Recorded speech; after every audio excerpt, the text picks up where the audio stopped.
സ്കൂളിൽ നിന്നൊരു ലെറ്റർ കിട്ടി, നിങ്ങളുടെ കൊച്ചിനെ, ഈ മണ്ടനായ കൊച്ചിനെ ഈ സ്കൂളിൽ പഠിപ്പിക്കാൻ പറ്റത്തില്ല.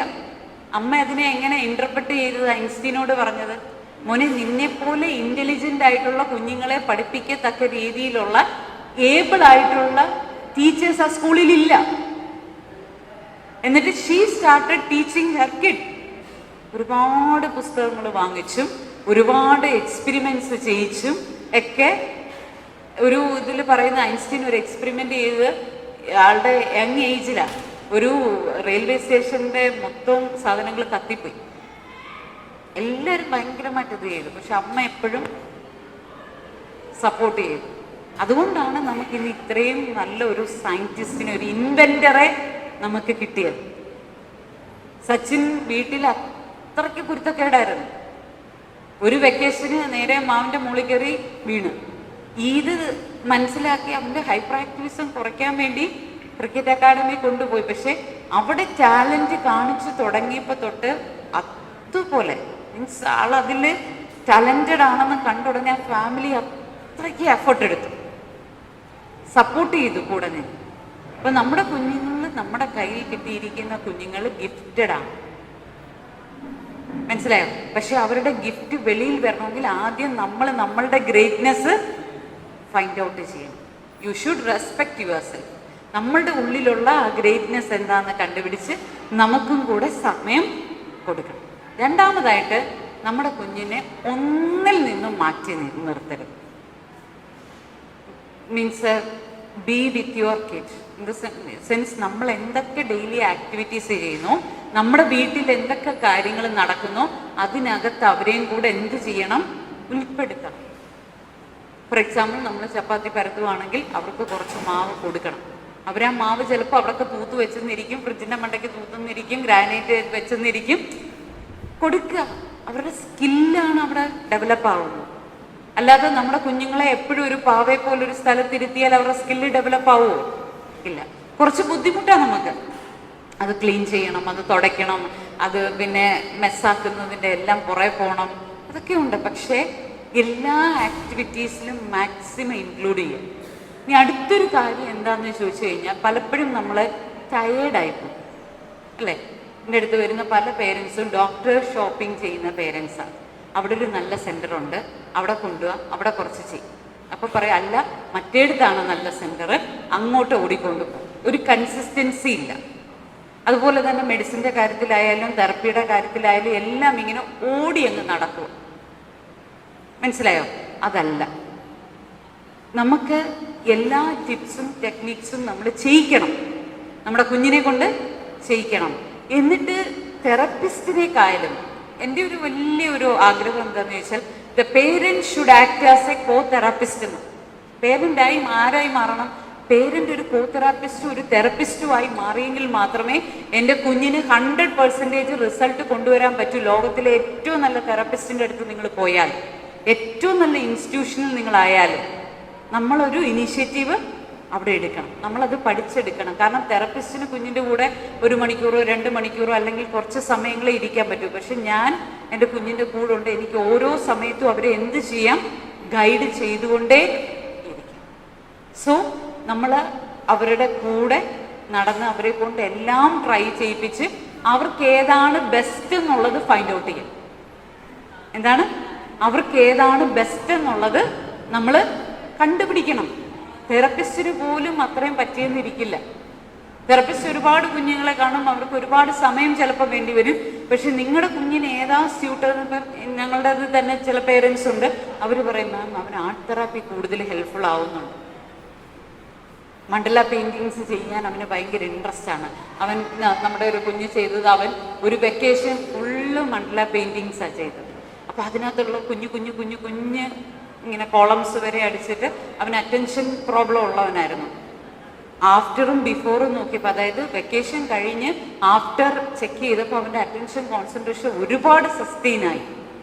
അപ്പോൾ നമ്മുടെ കുഞ്ഞിന് ഏതാണ് ബെസ്റ്റ് എന്നുള്ളത് നമ്മൾ എന്ത് ചെയ്യണം?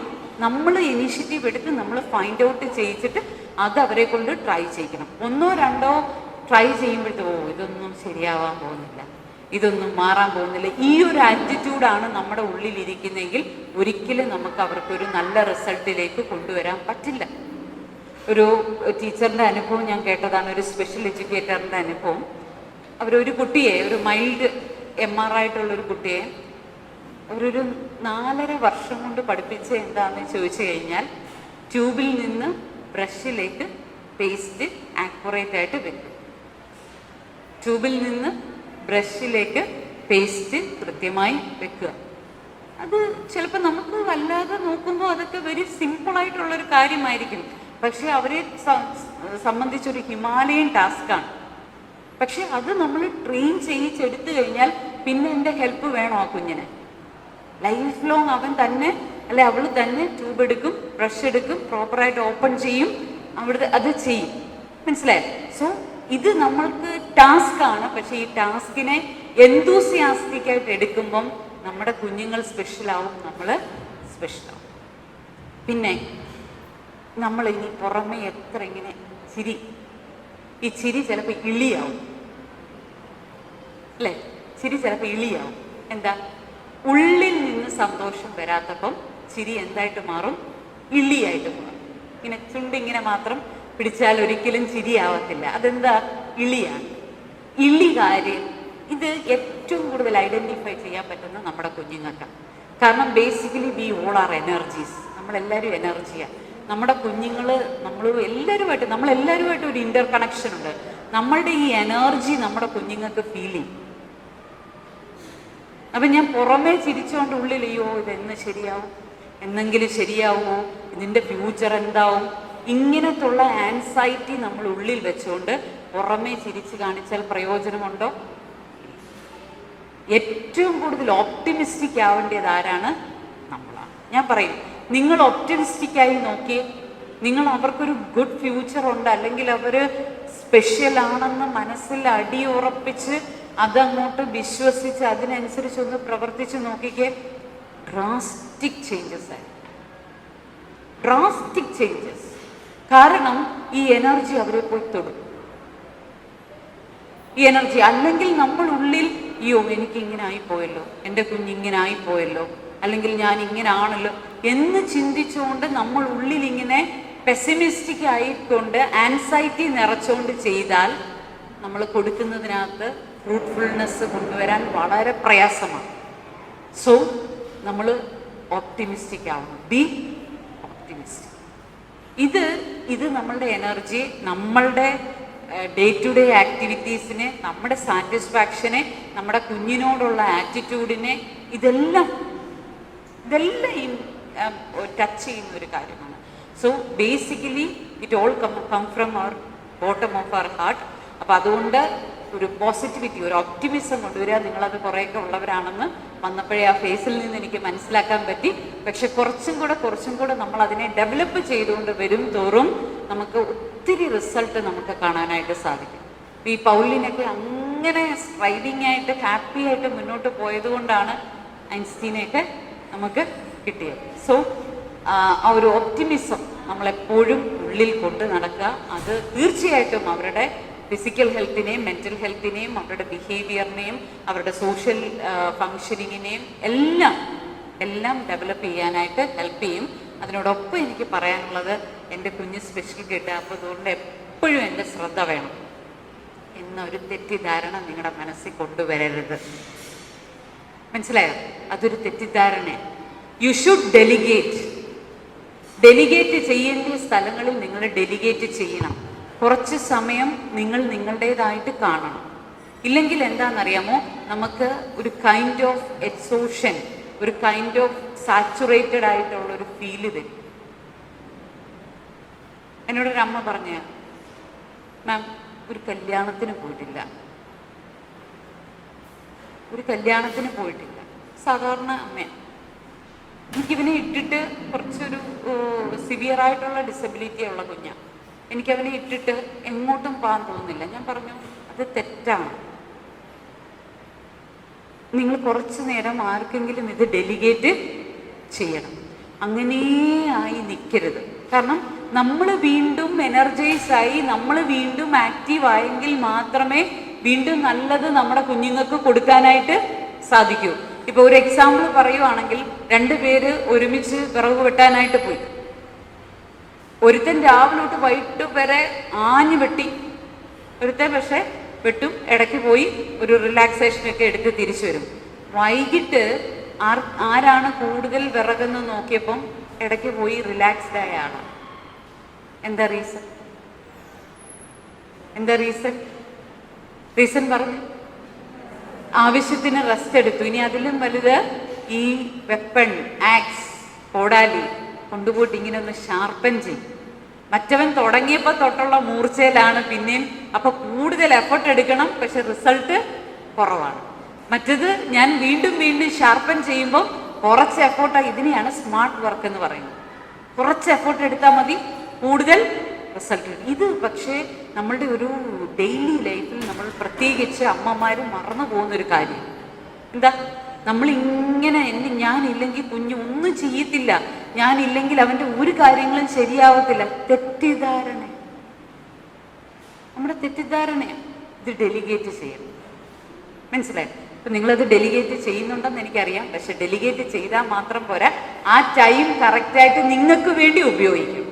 ഒന്ന് മെഡിറ്റേറ്റ് ചെയ്യാനോ, ഒന്ന് പ്രാർത്ഥിക്കാനോ, അല്ലെങ്കിൽ ഒരു സന്തോഷം എവിടെ മീൻസ് ഒരു ഫ്രണ്ട്സിൻ്റെ കൂടെ ഒന്ന് പുറത്തു പോകാനോ, ഒരു ടൂറ് പോകാനോ ഒക്കെ സാധാരണ അമ്മമാർ എന്തൊക്കെ ചെയ്യുന്നു അതെല്ലാം നിങ്ങൾ ചെയ്യണം. മനസ്സിലായോ? നമ്മളെ റിഫ്രഷ് ആക്കാനുള്ള എന്തൊക്കെ ചെയ്യുന്നു അതെല്ലാം ചെയ്യും. അങ്ങനെ ചെയ്ത് നമ്മൾ വീണ്ടും എനർജറ്റിക് ആയിട്ട് വരുമ്പോഴാണ് നമ്മുടെ കുഞ്ഞിനെ കുറച്ചും കൂടെ നന്നായിട്ട് കെയർ ചെയ്യാനും നല്ലൊരു മെൻറ്റാലിറ്റിയിൽ ഒപ്റ്റിമിസ്റ്റിക് ആയിട്ട് പോകാനും സാധിക്കുന്നത്. എനിക്കിങ്ങനെ ഒരു അവസരം തന്ന ആദർശ് ചാരിറ്റബിൾ ട്രസ്റ്റിനോടുള്ള നന്ദി അറിയിക്കുന്നു. ഈ ചൂടത്തും എന്നെ പേഷ്യൻ്റ്ലി ലിസൺ ചെയ്ത എല്ലാവരോടുമുള്ള നന്ദി അറിയിക്കുന്നു. Thank you so much. Autism awareness സെക്ഷനായിട്ടാണ് മാം ആത്മാ സെൻറ്ററിൽ നിന്ന് സിജിയ മാം വന്നതിൽ. പക്ഷേ ഞങ്ങൾക്ക് അങ്ങനെ തോന്നിയില്ല മാം.